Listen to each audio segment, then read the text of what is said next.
The empty bedroom at the end of the hall still smelled like crayons and bubblegum. David Richardson had kept 8-year-old Ethan's room exactly as it was the day his son lost his battle with acute lymphoblastic leukemia. Baseball posters on the walls, Lego creations scattered across the desk, a half-finished drawing of a superhero family taped to the window. Some days, David would sit on the small bed and remember the sound of Ethan's laughter, the way he'd insisted on wearing his Superman cape to every chemotherapy session, and how he'd spent his final weeks not complaining about his pain, but worrying about whether other kids in the cancer ward had enough toys to play with. 18 months had passed since Ethan died, but grief, David had learned, wasn't something you got over. It was something you learned to carry. The sharp, breathless panic of early grief had evolved into a deeper, more complex emotion that colored everything he saw and touched. He missed his son with an intensity that sometimes felt like drowning, but he'd also discovered something unexpected. Ethan's love hadn't died with him. It had transformed into something larger, more purposeful, more healing than David could have imagined. The Children's Cancer Foundation had become David's second home. What started as a desperate need to feel close to Ethan by helping kids who were fighting the same battle had evolved into a calling that gave meaning to his loss. David volunteered 40 hours a week at the foundation, organizing events, visiting children in hospitals, and supporting families who were walking the same impossible path he'd traveled. Ethan's Angels, as the foundation staff had started calling David's initiatives, had raised over $200,000 in 18 months. They'd funded art therapy programs, purchased comfort items for hospital rooms, and created superhero capes for children undergoing treatment, an idea inspired by Ethan's insistence that capes gave you superpowers even when you were sick. David's wife, Sarah, had initially worried that his constant involvement with the foundation was preventing him from healing, keeping his grief too fresh, too present. But she'd come to understand that this work wasn't about avoiding grief. It was about transforming it. David wasn't running from Ethan's memory. He was running toward it, finding ways to keep his son's spirit alive through service to others. Ethan taught me that love doesn't end when someone dies, David had told Sarah one evening as they watched children at the foundation's camp participate in activities that Ethan had helped design before his death. It just finds new ways to show up in the world. The Family Feud opportunity had come through the foundation's board of directors, who had nominated David for the show's special episode, featuring people who had turned personal tragedy into community service. David's first instinct had been to decline. Being on television felt too public, too exposed for someone still navigating the raw edges of loss. But when he mentioned the opportunity to the kids at the foundation, their excitement was infectious. 8-year-old Lucy, currently in remission, had grabbed his hand with both of hers and said, "Mr. David, you have to go on TV so more people know about Ethan. He was the best superhero ever." That comment had sealed his decision.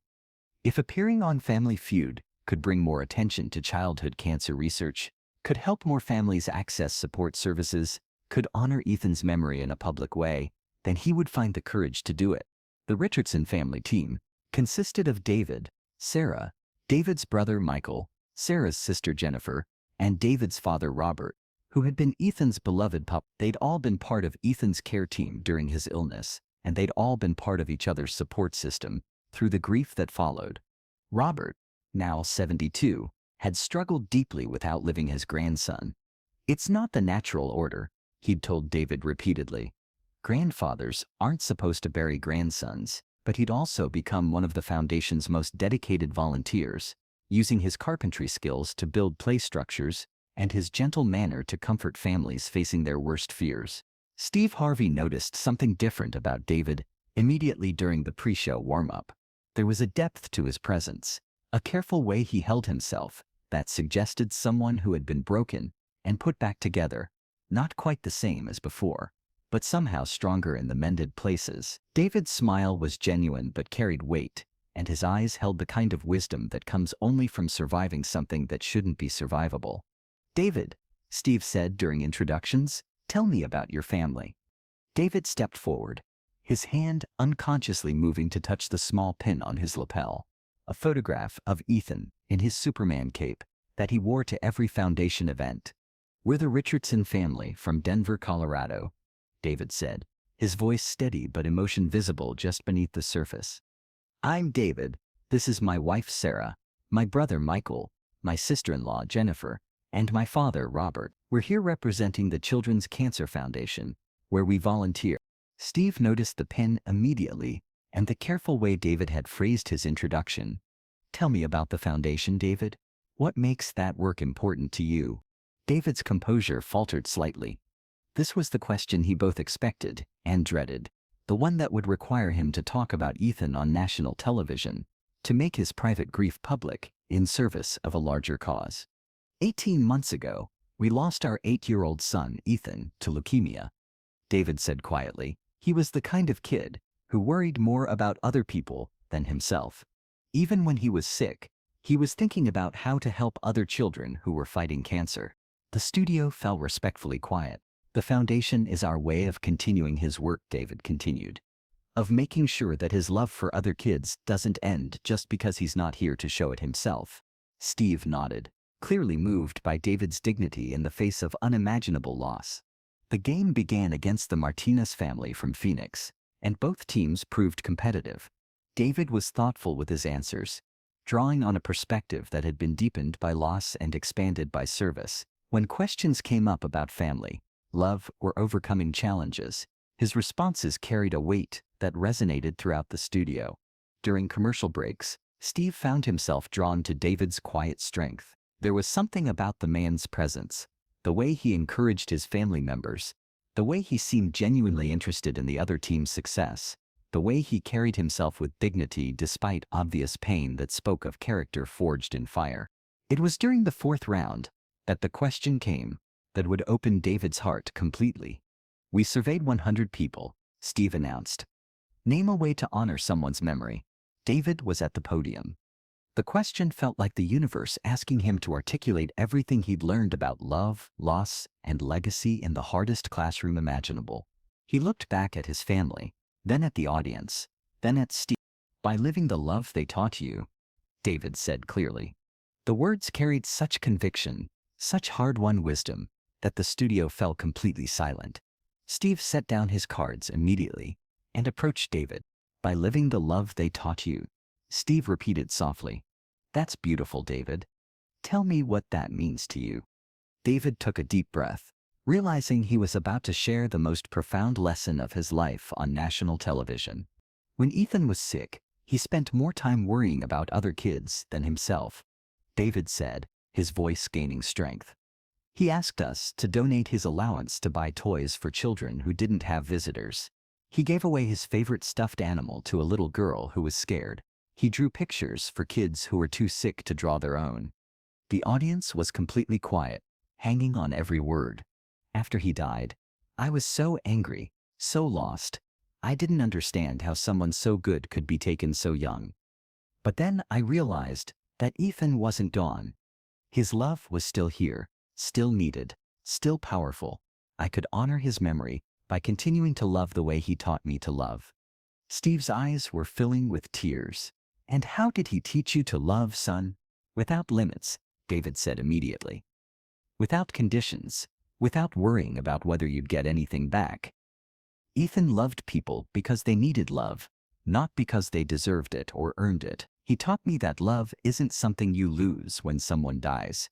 It's something you give away more freely because you understand how precious it is." Behind David, Sarah was crying openly. Robert had his hand over his heart, remembering his grandson's enormous capacity for caring. The entire studio was witnessing something profound, a father transforming his deepest pain into his greatest purpose. "David," Steve said, his voice thick with emotion, "I need you to understand something. What you just described isn't just grief. It's grace.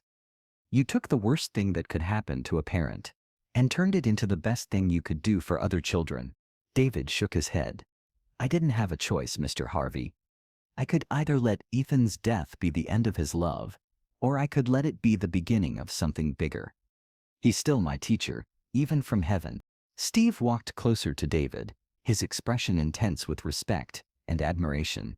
"Son, I've met a lot of people in my career, but I've never met anyone who understood love the way you just described it. Your boy didn't just teach you how to love, he taught you how to turn love into legacy. The audience began to applaud, but Steve held up his hand. I want you to tell me about the foundation, Steve said. Tell me about Ethan's angels. David's face lit up with the first genuine smile he'd shown all day.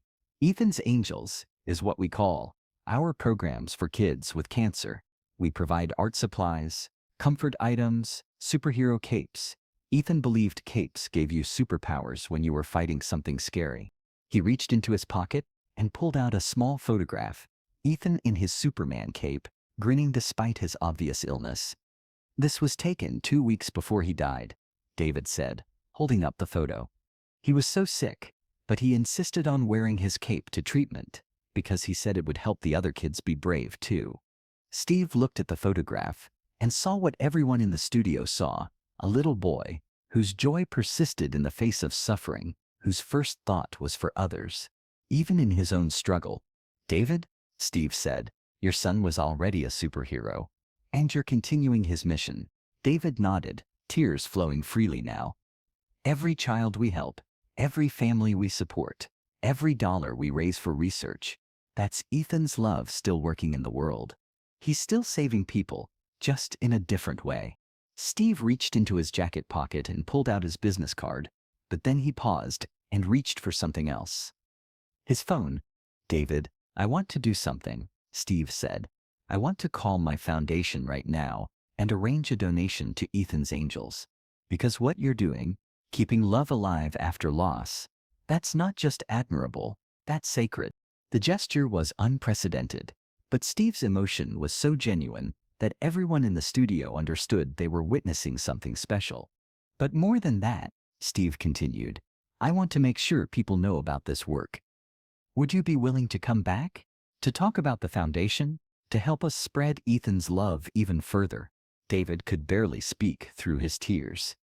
He would love that, he whispered. He always wanted to help more kids. Steve then did something that would become one of the most meaningful moments in Family Feud history. He removed his suit jacket and approached David. This jacket has been with me through thousands of shows, Steve said.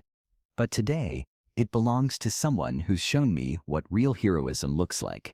You wear this, and remember that your son's love isn't just a memory, it's a mission, and you're the perfect person to carry it forward. As Steve draped his jacket over David's shoulders, the entire studio rose in spontaneous applause. But the moment that broke everyone's hearts was when David looked up at the ceiling and whispered, I hope you're proud, buddy. I hope I'm doing this right. The episode aired 8 weeks later and became one of the most shared Family Feud episodes in the show's history. The segment featuring David and Ethan's story was viewed millions of times. But more importantly, it generated over $500,000 in donations to the Children's Cancer Foundation within the first month after airing. David received thousands of messages from other parents who had lost children, from cancer survivors, from people who had been inspired to volunteer or donate because of Ethan's story. But the message that meant the most came from a 9-year-old cancer patient named Tommy, who wrote, Mr. David, I got one of Ethan's capes, and it really does give me superpowers. Thank you for helping Ethan help me.